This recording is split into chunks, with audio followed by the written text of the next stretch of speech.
To speak on Dr. Baba Saheb Ambedkar's Buddhist mission. Because we are sitting in Buddha Vihara. Why Baba Saheb Ambedkar chose Buddhism? बाबा साहब ने बौद्ध धर्म क्यों अपनाया? जबकि Sikh religion बाबा साहब को इनवाइट कर रहा था कि आप सिख बन जाओ। पंजाब में, पंजाब की कम्युनिटी को पता होगा, पंजाबी यहाँ बहुत बैठे हैं। बाबा साहब अम्बेडकर जी की सोने के रथ से यात्रा निकाली गई कि बाबा साहब आपको क्या चाहिए? आपके लोगों के लिए पैसा ही चाहिए ना, आपके लोगों के लिए एजुकेशन इंस्टीट्यूट ही चाहिए ना, वो हम देने को तैयार हैं, आप हमारा धर्म अपना लीजिए। बाबा साहब को इस्लाम धर्म के लोगों ने इनविटेशन दिया कि बाबा साहब प्लीज कंसीडर इस्लाम, आप हमारे धर्म में आइए, हम आपके लिए जो आपको चाहिए, जो आपकी डिमांड्स है वो सारे हम देंगे। क्रिश्चियंस ने बाबा साहब को इनवाइट किया कि बाबा साहब यू एक्सेप्ट क्रिश्चियनिटी। और आप लोगों को पता है कि जब बाबा साहब ने बुद्धिज्म अपनाया, मैं यहाँ पर फोटो लगी है, Bhante Chandramani is there. Bhante Chandramani was invited from Burma से आए थे, ब्रह्मदेश बर्मा से आए थे।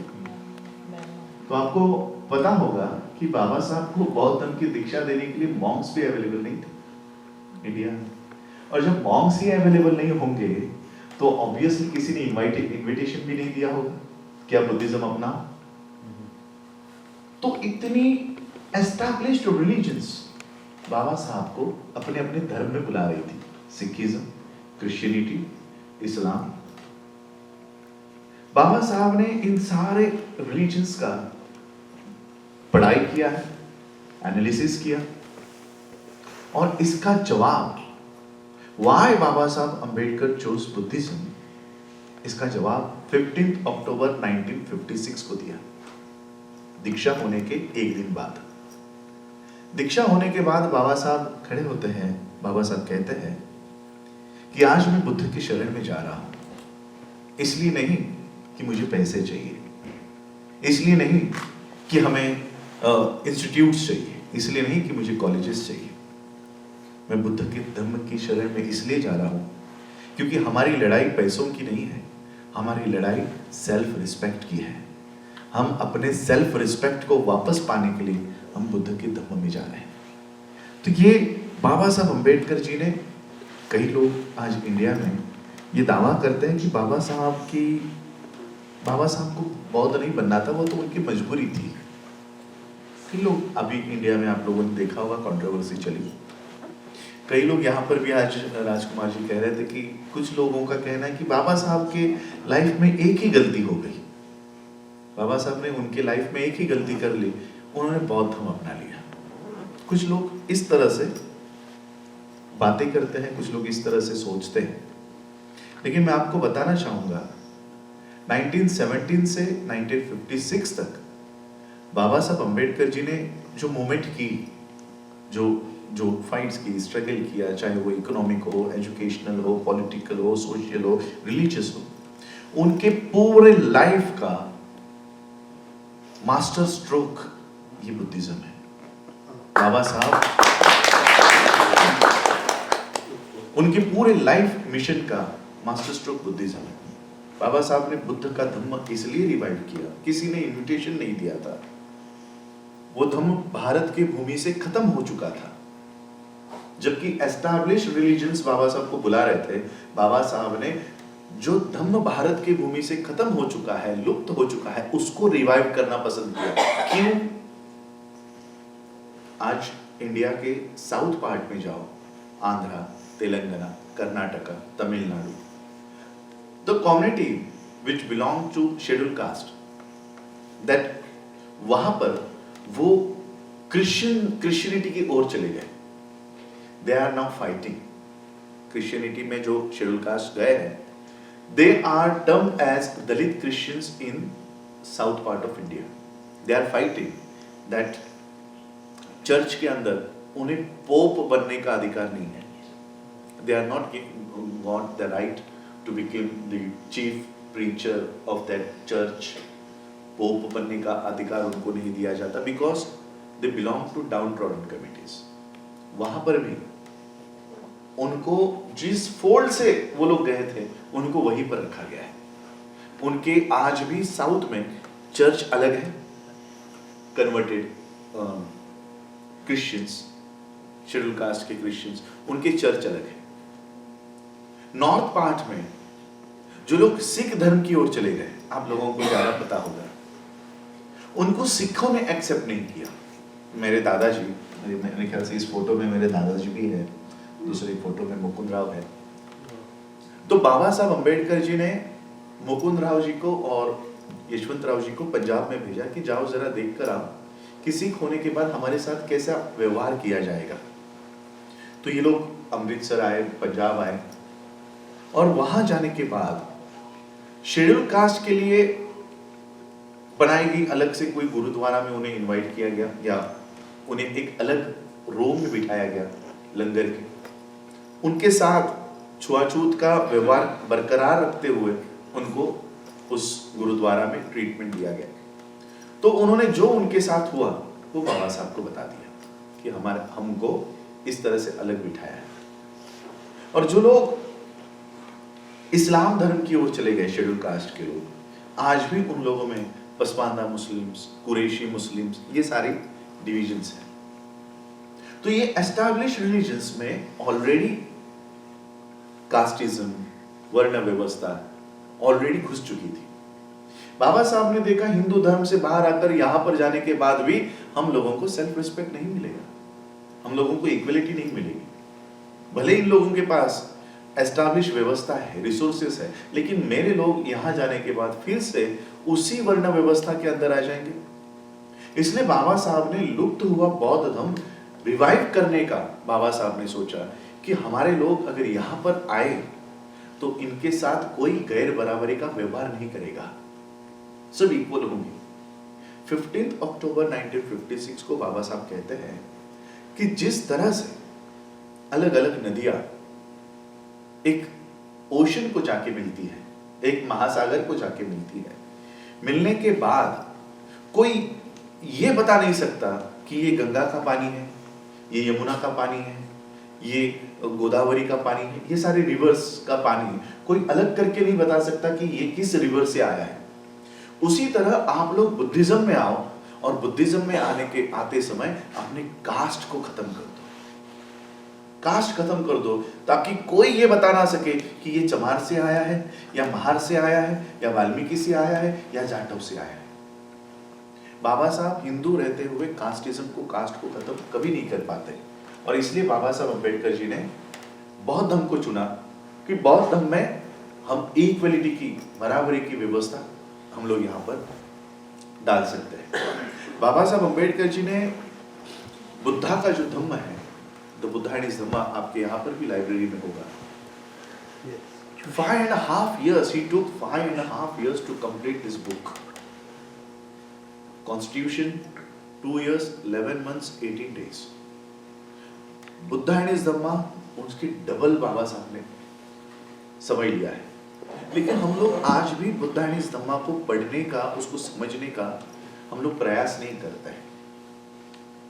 बाबा साहब ने प्रीफेस में, बुद्धाइनिस धम्मा के प्रीफेस में 4 क्वेश्चंस रेज किए, 4 क्वेश्चंस।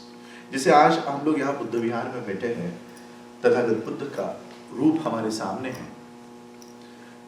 इंडियंस हो या बाहर के भी देश के लोग हो, वो बुद्ध ने या सिद्धार्थ ने प्रवृत्ति क्यों ली, इसका भी रीजन हमें पता नहीं है। बहुत सारे लोग ये जानते हैं, ये मानते हैं कि सिद्धार्थ ने उनके लाइफ में एक बूढ़े आदमी को देखा, एक बीमार आदमी को देखा, किसी की डेथ होती हुई देखी, और इसलिए सिद्धार्थ चल विचल हो गए, वो अस्थिर हो गए, और फिर वो गृह त्याग करके उन्होंने बौद्ध धर्म अपना लिया। कई सारे सेक्ट ये सिखाते हैं।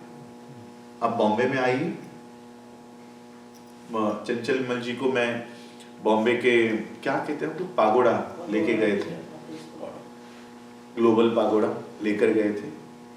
वहां पर ये सारे बड़े बड़े फ्रेम करके ये बुद्धा की लाइफ स्टोरी बताई गई है कि बुद्धा ने ये दृश्य देखा, सिद्धार्थ ने ये दृश्य देखा। और सिद्धार्थ ने गृह त्याग कब किया?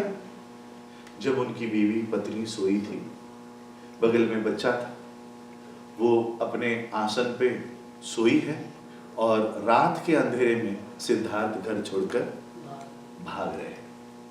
ये पिक्चर्स आज भी आपको ग्लोबल पागोडा में देखने मिलेगी।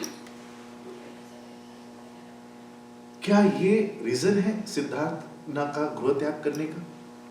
बाबा साहब ने इसको काउंटर किया।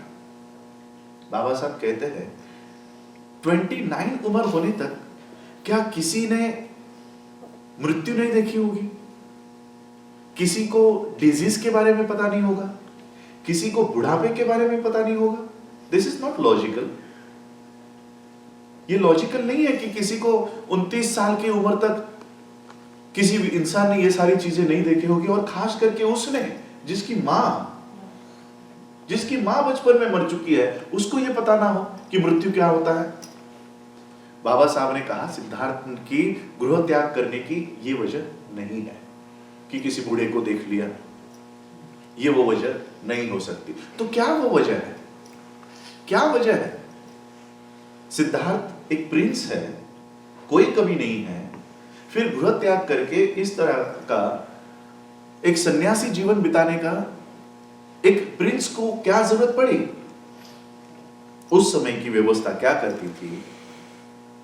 दो भाइयों को आपस में लड़ाती थी, दो राजाओं को आपस में लड़ाती थी, दो नेशंस को आपस में लड़ाती थी, और वो दोनों भाइयों को लड़ाकर उनके ऊपर कंट्रोल करती थी। ब्राह्मणी व्यवस्था उस समय से ये काम करती थी। सिद्धार्थ ने इसके अगेंस्ट स्टैंड लिया। शाक्यास एंड कोलियास। शाक्य और कोलिय। कोलिय कौन है? जो बुद्धा की मां है वो कोलिय है। तो कोलिय कौन हुए? सिद्धार्थ के भाई हुए, मौसेरे भाई हुए। तो ये मौसेरे भाई है और ये बुद्धा का राज्य है, सिद्धार्थ का राज्य है। बीच में से नदी जा रही है। इस नदी का पानी कौन लेगा, कितना लेगा, कब लेगा, इसके ऊपर से दोनों में झगड़े होते थे कि अब हमारी बारी है, हम पानी लेंगे। फिर ये कहते थे अब हमारी बारी है, अब पानी लेंगे। और इस पानी के विवाद से हमेशा झगड़े होते थे, हमेशा झगड़े होते थे।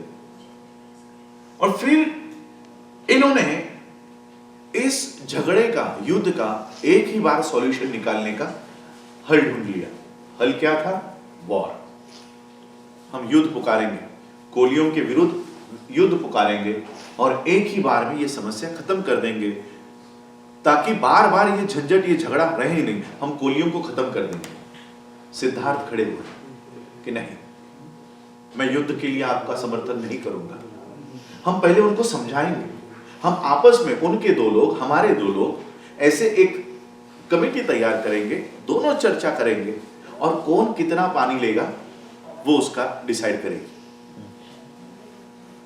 इन्होंने कहा नहीं, जिसको युद्ध में खड़ा होना है वो हमारा साथ दे। सभी लोगों ने, पहले जब पूछा गया तो सिद्धार्थ के साथ कुछ लोग खड़े हुए। जब फिर बहस हुई तो सिर्फ सिद्धार्थ का हाथ ऊपर था, जो युद्ध के अगेंस्ट खड़े थे। बाकी सब लोग सरेंडर हो गए। अब अगर शाक्य में से अगर ये लड़ाई के लिए तैयार नहीं होते तो उनको सजा मिलने वाली थी। सजा क्या होती थी उस समय? या तो उनकी सारी प्रॉपर्टी जब्त की जाए, उनको देश से निकाला जाए, ये सारी उनकी उस पे की सजा थी। तो सिद्धार्थ खड़े हो गए कि नहीं, मैं नहीं मानूंगा, मैं अपने भाइयों के खिलाफ लड़ाई नहीं करूंगा, मैं उनके खिलाफ युद्ध नहीं पुकारूंगा और युद्ध में शामिल नहीं होऊंगा। तो फिर डिसीजन हुआ कि अगर तुम हमारा कहना नहीं मानोगे तो तुम्हें देश से, पहले तो तुम्हारी संपत्ति जब्त कर ली जाएगी, सारे खेत हम जब्त करेंगे। तो सिद्धार्थ ने स्टैंड लिया कि ये डिसीजन मेरा है, तो मेरे माँ बाप के खेत क्यों जब्त कर रहे हो? डिसीजन मेरा है तो सजा मुझे मिलनी चाहिए, मेरे माता पिता को नहीं मिलनी चाहिए। अब सिद्धार्थ प्रिंस था, अब सजा अगर देते तो बगल वाला राजा युद्ध पुकार लेता कि इसको कैसे सजा दी। तो सिद्धार्थ ने एक वे आउट निकाला कि ठीक है, मैं इस तरह से सजा नहीं ले सकता, लेकिन अगर मैं प्रवज्जा धारण करूं तो मुझे देश छोड़ना पड़ेगा। तो मैं प्रवज्जा धारण कर लेता हूं और मैं देश से निकल जाता हूं। और जब सिद्धार्थ की प्रवज्जा हुई, उनके माता पिता को यह बात पता चली, वो घर पर रो रहे थे, पत्नी को बात पता चली, वो फूट फूट कर रो रही थी, उनका बच्चा था राहुल, और ये बात हवा की तरह पूरे कपिलवस्तु में फैल गई कि सिद्धार्थ प्रिंस देश का त्याग करने वाला है, गृह त्याग करने वाला है, प्रवज्जा धारण करने वाला है, जंगलों में जाने वाला है, सर्दियों में रहने वाला है, पत्थरों पे जो बदन इस तरह के मखमली पर गद्दों पे रहा करता था, वो पत्थरों पे सोने वाला है। तो ये सारी बातें पूरे कपिलवस्तु में फैल गई। घर का हर एक व्यक्ति दुख करने लगा, और जब उनकी प्रवज्जा हुई तो पूरा गांव वहां पर मौजूद था, और जब वो देश छोड़कर जाने लगे तो पीछे पीछे पूरा गांव उनके पीछे पीछे फॉलो कर रहा था। अब बताओ, क्या सिद्धार्थ ने रात के अंधेरे में चोरी छुपे गृह का त्याग किया है? तो बाबा साहब ने इस बात को आगे लाया बुद्धानिसधम्मा में। बुद्धानिसधम्मा में यह आगे लाने के बाद बाबा साहब ने, सिद्धार्थ ने क्या क्या स्टैटिस्टिक्स का अभ्यास किया, ध्यान साधना का अभ्यास किया, सारे अलग अलग फिलॉसफीज का उन्होंने अभ्यास किया। वो जब चले गए, उससे पहले एक घटना और हुई। 5 परिव्राजक जब सिद्धार्थ बुद्ध नहीं बने थे, उससे पहले वो उनको आकर मिले और उन्होंने कहा कि आपने जब देश छोड़ा तब आपको पता है कि क्या हुआ वहां पर? सिद्धार्थ ने कहा, नहीं, मुझे नहीं पता कि गांव में क्या हुआ। उन्होंने कहा कि आपने देश छोड़ने के बाद शाक्यों में और कोलियों में पूरा देश शाक्यों के अगेंस्ट खड़ा हो गया कि तुम्हारे वजह से सिद्धार्थ ने गृह त्याग कर दिया है, पानी की लड़ाई की वजह से गृह त्याग कर दिया है। वहां पर कोलियों में यह बात पता चली कि हम लोगों को बचाने के लिए, युद्ध ना हो इसलिए सिद्धार्थ ने अपना गृह त्याग कर दिया है। हम नहीं लड़ेंगे, हम ये पानी का बंटवारा कैसे करना है, क्या करना है, इसका एक सॉल्यूशन निकालेंगे। और वो लड़ाई नहीं हुई। सिद्धार्थ को आके ये न्यूज, ये इंफॉर्मेशन उन 5 परिव्राजकों ने दी और उन्होंने कहा कि जिस कारण से, जिस वजह से आपने गृह त्याग किया था, अब वो कारण रहा ही नहीं। शाक्य कोलियों इन लोगों में समझौता हो गया है, शाक्यों में कोलियों में समझौता हो गया है, तो अब आपका परिव्राजक बने रहना कोई मायने नहीं रखता। इसलिए आप अभी ये परिव्राजक छोड़ दो, अपने लाइफ में वापस चले जाओ, प्रिंस के लाइफ में वापस चले जाओ और अपनी जिंदगी एज अ प्रिंस कंटिन्यू करो। ये बात सुनने के बाद सिद्धार्थ और उलझन में पड़ गए, जबकि उनको खुश होना चाहिए था कि अब युद्ध नहीं हो रहा है। उनको खुश होना चाहिए था कि अब युद्ध नहीं होने वाला है। वो और दुखी हो गए। दुखी इस बात के लिए हुए कि नेशंस, राजा कभी कभी लड़ते हैं, कभी कभी झगड़े होते हैं, कभी कभी वॉर होते हैं, लेकिन माता पिता में, पिता पुत्र में, भाई भाई में, भाई बहन में, पति पत्नी में, ये झगड़े हमेशा होते रहते हैं। हमेशा इन लोगों में संघर्ष होता है। और मुझे इसलिए अब मेरी जो समस्या थी वो सिर्फ पानी की समस्या थी, शाक्य कोलियों की समस्या थी। अब मेरे समस्या ने और बड़ा रूप धारण कर लिया है। इन लोगों में जो झगड़े चलते हैं, जो संघर्ष होता है, इस संघर्ष के ऊपर मुझे आंसर देना है, and that is answer of Buddhism. वो आंसर। कल परसों मुझे इंटरव्यू में पूछा गया कि रिलीजन तो पर्सनल मैटर है, आप क्या रिलीजन प्रोफेस करते हो वो आपका खुद का मैटर है। मैंने कहा बराबर कहा, रिलीजन पर्सनल मैटर है, रिलीजन मेरे खुद तक है कि मैं क्या फॉलो करता हूं, मुझे किसकी पूजा करनी चाहिए, मुझे कैसे पूजा करनी चाहिए, क्या जल चढ़ाना चाहिए, क्या प्रसाद खाना चाहिए, ये मेरे लिए है, यानी रिलीजन में। बाबा साहब ने इसीलिए रिलीजन को और धम्म को अलग अलग किया, that we are not followers of religion. Buddha ने धम्मा में एक पार्ट है, पार्ट 4, रिलीजन एंड धम्मा। तो रिलीजन क्या है? रिलीजन क्या होता है? रिलीजन में भगवान होता है, रिलीजन में आत्मा होती है, रिलीजन में कर्मकांड होता है, रिलीजन में पूजा अर्चना होती है, रिलीजन में भक्ति होती है, रिलीजन में भक्त होता है, यह है रिलीजन। फिर धम्म क्या है? ये रिलीजन है तो धम्म क्या है? धम्म में ये कुछ नहीं होता, धम्म में भगवान नहीं होता, धम्म में आत्मा नहीं होती, धम्म में पुनर्जीवन नहीं होता। धम्म जो आंसर बुद्धा ने दिया है, अष्टांगिक मार्ग। हम लोगों में तनाव क्यों है? आप लोग बात कर रहे थे, आप लोग कुछ, हम लोग टेबल पे बात कर रहे थे, वो हमारी ये नहीं सुनते, वो ये नहीं सुनते। ये कॉन्फ्लिक्ट क्यों है हम लोगों में? ये कॉन्फ्लिक्ट क्यों है? Lack of dhamma and nothing else. Because of lack of dhamma हम लोगों में फ्रैक्शंस है, हम लोगों में फ्रैक्शंस है। बुद्धा ने धम्मा क्या बताया, जिसमें हमने 5 परसेप्ट्स यहां सुने। पंचशील, जीवन को अगर दुख मुक्त करना है, बुद्ध की जो रिसर्च है वो क्या है? 4 अर्यम सत्य, नॉट आर्य सत्य। अर्यम, अ, रि और य के ऊपर डॉट। अर्यम यानी श्रेष्ठ, ग्रेट, द 4 नोबल ट्रुथ। क्या है?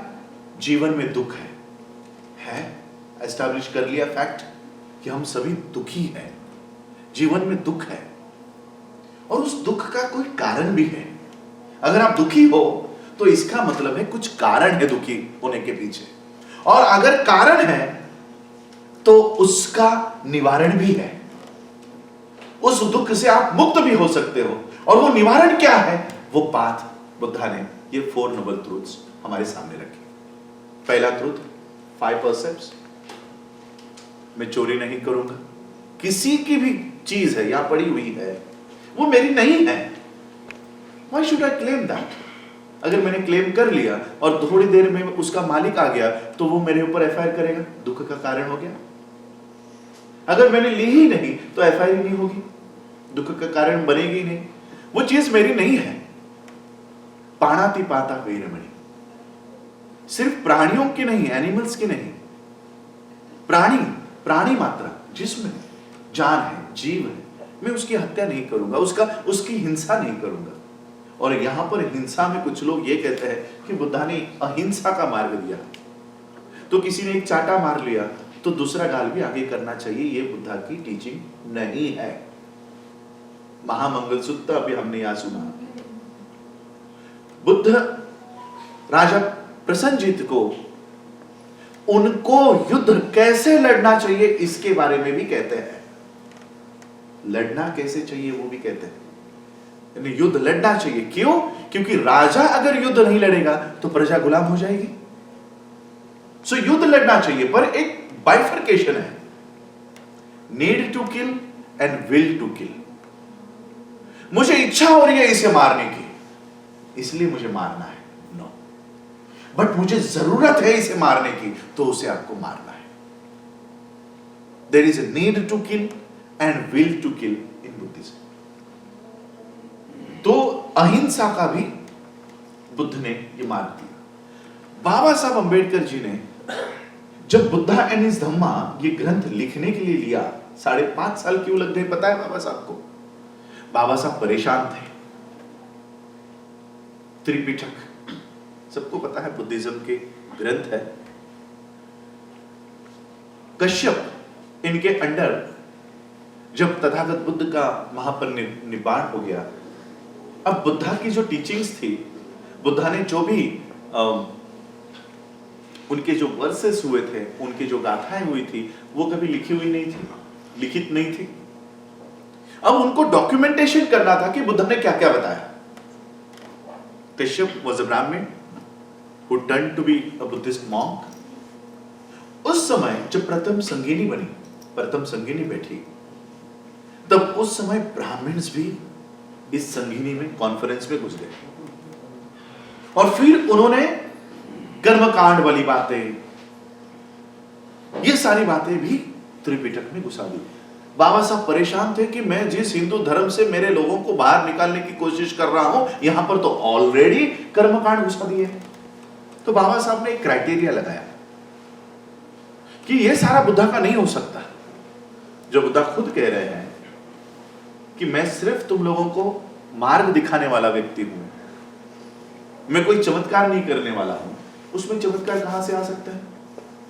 तो बाबा साहब ने एक क्राइटेरिया लगाया कि जो जो तर्क के आधार पर सही लगता है उसी को एक्सेप्ट किया जाए, जो कर्मकांड का है, जो ब्राह्मण का है, वो हटाया जाए। और फिर बाबा साहब ने बुद्धा एंड हिज धम्मा ये ग्रंथ निर्माण किया और उसमें बाबा साहब ने बुद्धा की मॉरल टीचिंग्स को लोगों के सामने लाया। What is the moral teachings of Buddha? Buddha कहते हैं कि लाइफ को अगर अच्छा बनाना है, राइट व्यूज, सम्यक दृष्टि रखो, सम्यक दृष्टि रखो। जैसे पंजाबी कम्युनिटी यहां बड़े पैमाने पर बैठी हुई है, सम्यक दृष्टि, जो यहां कहीं लिखा था, no truth as truth, untruth as untruth. Truth को ट्रुथ के हिसाब से देखो। अब मुझे बताओ, छलनी के अंदर से चांद को देखने से पति की उम्र बढ़ सकती है क्या? है? तर्क लगाओ, है? नहीं बढ़ सकती। चांद को देखने से, चांद को वो एज अ पति के रूप में देखती है ना? चांद को पति के रूप में देखती है, फिर पति को देखती है। यानी एक तरफ हिंदुइज्म एक रात के लिए चांद को भी उनका पति बना देती है, बाकी के यहां पर वो चंदा क्या होता है? चंदा मामा होता है।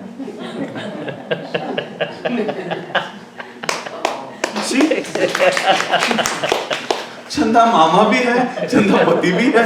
अरे तर्क लगाओ, राइट व्यूज, सम्यक दृष्टि निर्माण करो अपने आप में। क्या ये सही है? जो मैं कर रहा हूं ये सही है? क्या इससे कोई भगवान आने वाला है? Right, you are having a thread over here. ये हम लोग बुद्धिस्ट हाथ में बांधते हैं, मेरे हाथ में कोई थ्रेड नहीं है। ये किस लिए है? कोई बताएगा? इसका लॉजिक क्या है? लोग खूब सांगतात की लाइक वो तुमको याद कराए तुम्हारे Panchsheel, what are your duties, why the thread should remind me that I know in my brain. या वो एक आपको वो सूत्र में बांधते हैं, फॉर्मूला में बांधते हैं कि अब मैं भूलूंगा नहीं कि मुझे अष्टांगिक मार्ग का पालन करना है। जैसे सम्यक वाणी, अपनी वाणी भी ऐसी होनी चाहिए कि अभी आप लोगों में अगर कोई डिफरेंसेस है तो बैठो, रिजॉल्व करो, उसके ऊपर बात करो। अगर कोई पॉइंट नहीं अच्छा लगता तो कहो मैं आपके इस पॉइंट से एग्री नहीं करता। पॉइंट से एग्री नहीं करता, इसके लिए रिलेशंस को डिस्ट्रॉय कर सकता है क्या? इज दैट सम्यक वाणी विथ यू? तो सम्यक वाणी, हमारी वाणी भी ऐसी होनी चाहिए कि हमको एक दूसरे के साथ अगर कोई मतभेद है तो उसको समझाते हुए हम लोगों को एक दूसरे को हर्ट हम नहीं करें, इस तरह से हमको सम्यक वाणी करनी चाहिए। तो बुद्धा ने ये 8 मार्ग दिए हैं जो हमको कंटिन्यूसली फॉलो करने हैं। कभी कभी हम भूल जाते हैं, कभी कभी हम लोग, किसी के लिए बुरा निकल जाता है, किसी के लिए गाली निकल जाती है, फिर वो हमारी सम्यक वाणी डिस्ट्रॉय हो जाती है। हम लोग बंधे हुए हैं उस सूत्र से। ये याद दिलाता रहे आपको कि आपको अष्टांगिक मार्ग का पालन करना है, राइट व्यूज रखने हैं, राइट लाइवलीहुड रखना है, सम्यक आजीविका रखनी है, सम्यक कर्मांत रखना है, आपके कर्म से किसी और को हर्ट ना हो, इस तरह के काम आपको करने हैं। किसी और अपनी आजीविका से किसी और की आजीविका खत्म ना हो, ये आपको काम करने हैं।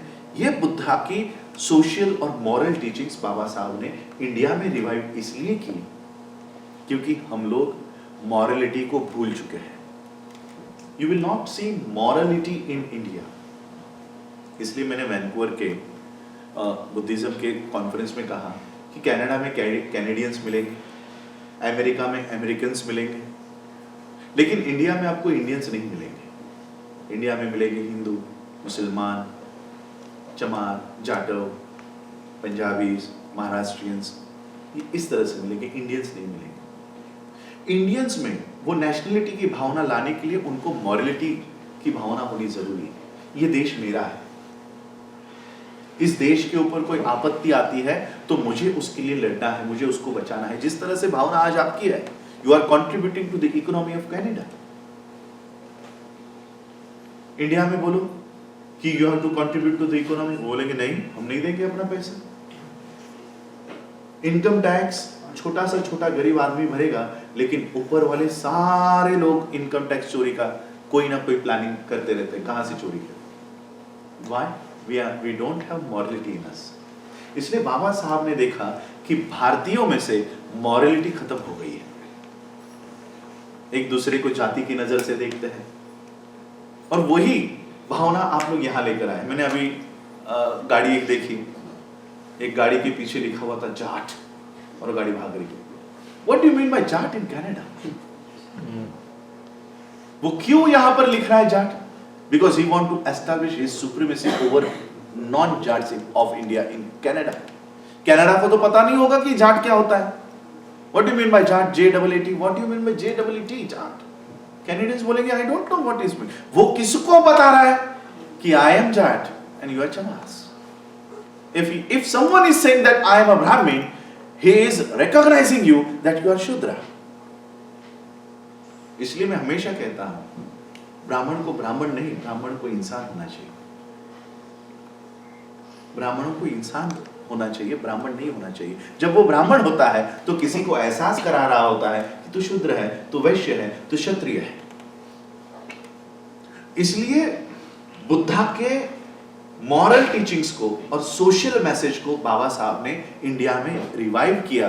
उसके बिना India as a whole country लड़ ही नहीं सकता, उसके बिना लड़ ही नहीं सकता। बाबा साहब एनिहिलेशन ऑफ कास्ट में लिखते हैं कि जब सम्राट अशोक के कार्यकाल में कास्टिज्म को खत्म कर दिया गया था, तब ये शेड्यूल कास्ट के लोग अनटचेबल्स अपने रियल पोजीशन में आ गए थे, अपने रियल आइडेंटिटी में वो लोग पहुंच गए थे। और जैसे ही वो रियल आइडेंटिटी पे, अपने रियल पहचान में आ गए, वो देश के शासक बन गए। क्योंकि कास्ट आपको कभी भी शासक बनने नहीं देगी। कास्ट को खत्म करना है तो बुद्धा के मॉरल टीचिंग्स को अपनाना होगा। कोई ऊंच नहीं, कोई नीच नहीं। सोपाक जैसा, मैं जाति नहीं लेना चाहूंगा, सोपाक भी बुद्धा के संग में है, कश्यप भी बुद्ध के संग में, क्योंकि एक बार वो संग में चले गए तो वो बुद्धिस्ट है, फिर हमको उनकी जात देखने की क्या जरूरत है? जातियों को देखने की कोई जरूरत नहीं है। और इसलिए बाबा साहब ने बुद्धा के इस मैसेज को रिवाइव किया। कल को हम सिख भी बन गए तो वो हमें रविदासिया सिख के नाम से बुलाएंगे, मजहबी सिख के नाम से बुलाएंगे। कल हम क्रिश्चियन भी बन गए तो वो हमें दलित क्रिश्चियन के नाम से बुलाएंगे।